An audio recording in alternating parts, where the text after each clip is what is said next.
welcome back to another video. The other day I was out shooting in the rain, and while I was out shooting, it sort of occurred to me that shooting in wet weather is a bit of a different process compared to when shooting in any other sort of weather conditions. So in today's video, I thought I would just share some of my tips for when I'm shooting in wet weather. So shooting in rain has all these benefits like diffused lighting, reflections become a whole lot easier to find, but to put it simply, I just like shooting in the rain. My absolute favorite times to shoot are when it's foggy, rainy, or it's golden hour. And I actually plan to specifically shoot these conditions because I just like them so much. But I know shooting in rain can be a little bit daunting at first, so in this video I thought I would share 3 tips for shooting in wet weather. So, tip number 1 is how to make a camera water resistant. Depending on what camera you own, you may have the luxury of owning a weather sealed camera. What this means is your camera should be able to hold up to weather conditions such as, rain, wind, all that stuff. Now I'm actually pretty lucky.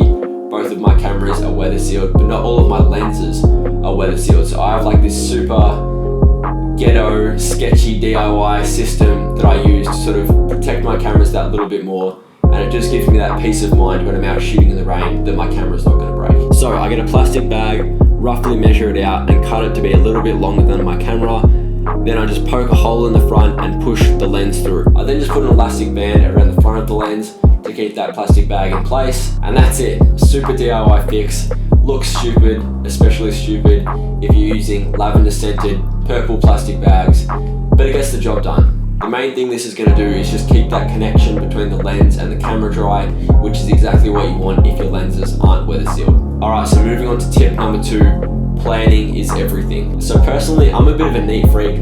I always like to have my stuff clean and organized, but when planning a shoot, being organized is definitely a positive. So I plan out every single shoot I go on in a notes document on my computer, but if I know there's going to be wet weather, I go into so much more detail with my planning. It's just super important before you even leave the house, you've thought of everything or as much as you can. What I mean by this, for example, is when you're out shooting, lens choice could be a very easy thing to overlook, but when you're out shooting in wet conditions, you don't really want to be changing lenses, exposing your camera sensor to all that rain, because that could really damage your camera and you don't want to do that. So I plan out the shots I want and the right lens for the job before I even leave the house. That way it's already on my camera and I can just start shooting straight away when I get to the location. And if you do have to change lens mid-shoot, plan out before where you're actually going to change the lens. A prime demonstration of this was actually on my last shoot. I had my superwide on my GH5, which is currently recording me, and I wanted to change over to my 25mm to get some sort of tighter focal length shots. But obviously I don't want to risk getting my camera sensor wet.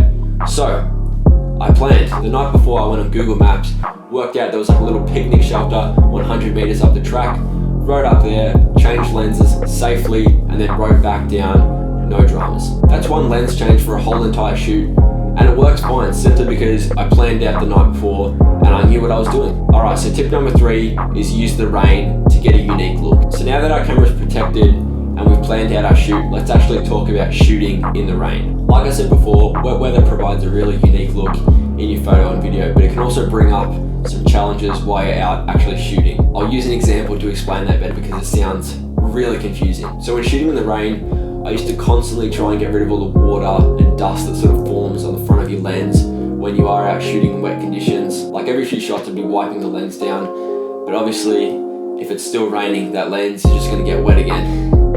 Crazy. I'm surprised that didn't occur to me earlier. But I don't know why it didn't occur to me to just try and shoot with the water on my lens, because after I did that, like 4 months later, I sort of realized I like the look of the water on the lens. As crazy as it sounds, it adds another photo. What am I saying? Jesus Christ. It adds another dimension to your photo and video that just really sort of, in my opinion, looks good. So yeah, if I just worked with that a whole lot earlier, I would have got some cool shots. And now I actually just point my lens to the sky and just sort of get a few drops on it because I like that look so much.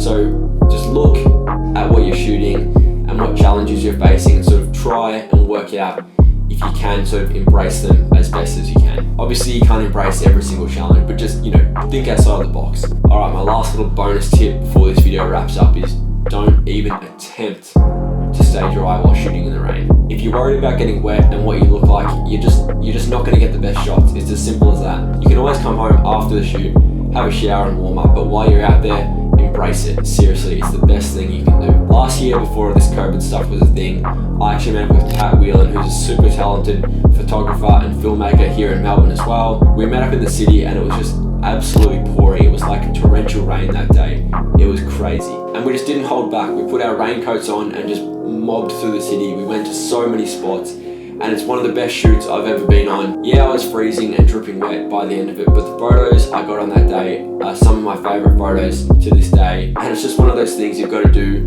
as a photographer to get the shots you want. In a really weird, backwards way, being uncomfortable is sort of one of my favorite things about photography. I don't know how to describe it, but when you push through sort of really tough weather conditions or have to like look like an idiot on the side of the street taking a photo, when you get home and edit it and it just looks sick, somehow it's all worth it. And I don't know, it's something you can't really describe unless you've actually done it before. So I'm just rambling now, holy shit. Anyway, that's it for me this week.